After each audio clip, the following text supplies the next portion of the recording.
Welcome to another installment of 13 Reasons Why Something is Better Than Something Else. Man, it's been a while since I did one of these, huh? We did 2 on why Prey is better than Cyberpunk and Alien Isolation. We did 1 on why Aliens Fireteam Elite was better than...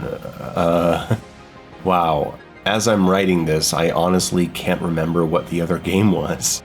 Outriders. Truly a forgettable game. So yeah, these videos aren't exactly fair, but they're fun to make, so let's get into it. 13 reasons why Prey is better than Atomic Heart. Number 1, interactivity. In Prey, you can pick up pretty much anything. A coffee mug, a book, a trash can. You can throw objects as weapons or as distractions, and you can level up your strength to pick up a very large damaging object, and clear the way to access secret areas. How interesting.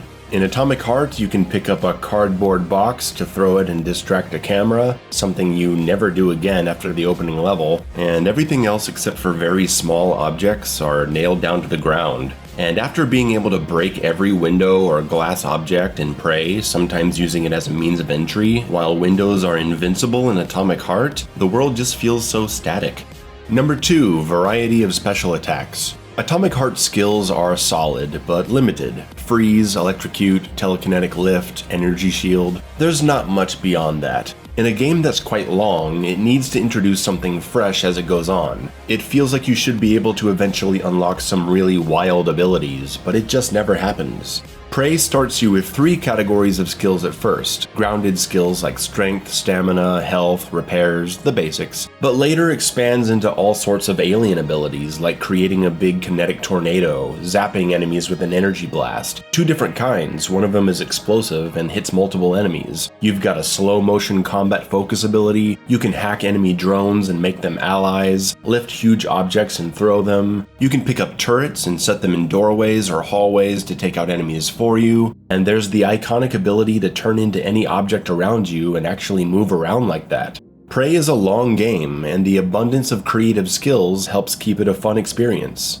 Number 3, hacking minigames. Now, this isn't necessarily a case of Prey having great hacking minigames, rather the implementation of them. Prey's hacking isn't amazing, but it's certainly more engaging than the timer puzzle in Atomic Heart that has the same solution every time you see it, which is like 30 or 40 times. However, Atomic Heart's colored door puzzle is actually pretty decent. It just appears way too many times without much variation. And that's where Prey takes the win, because Prey's hacking is optional. You spec into the hacking skill if you want to open doors without finding keys or creative ways to enter, like going in from the top, shooting a dart at a button through a window, or shrinking yourself down to the size of a coffee mug and rolling through a small opening.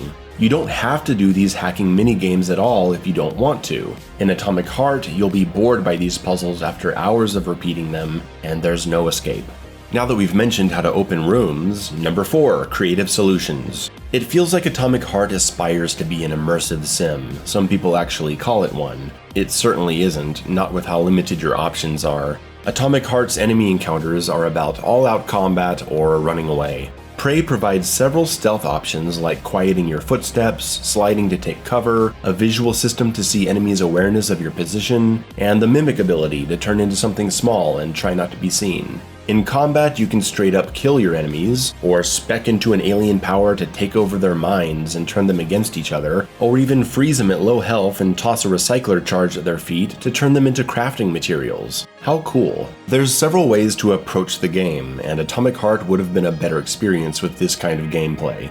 Number 5, scanning. I remember when Atomic Heart introduced the scanning ability, I thought, oh, that's really cool. I can see through walls and detect enemies, items, power sources. It's nice, but it's too bad it never plays a part in your missions. I played the whole game never even thinking about it until I got to an optional puzzle 15 hours into the game and suddenly remembered my scanning ability. What a waste. There's an occasional use against enemies to see that the fuzzy guy is invulnerable to everything but fire and melee, which sure makes him dull, but scanning the bosses is basically useless because they're all just going to tell you that you should be using rockets anyway.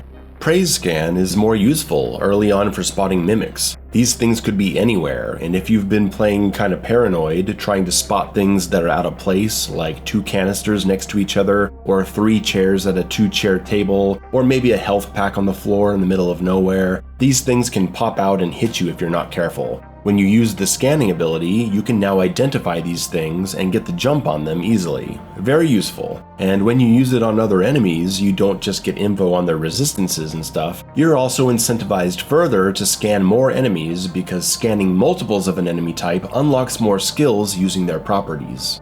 Number 6, movement freedom. For a game with fairly fast and at times chaotic combat, Atomic Heart sure does have your character's movement feeling limited and clunky. You even lose the ability to dash or even jump while holding an object. Not that you're usually holding anything anyways, but it's a weird thing. You've got this puny little single air dash and no run option. Prey lets you sprint, significantly upgrade your sprint speed. It's got this awesome floating ability that lets you cross long distances and explore. You can actually jump while holding an object. And most importantly, the pacing of Prey's combat is actually tuned for your movement. Atomic Heart ends up overwhelming you with swarms of fast-moving enemies sometimes and very mobile boss fights, and you just don't have the movement to make it enjoyable.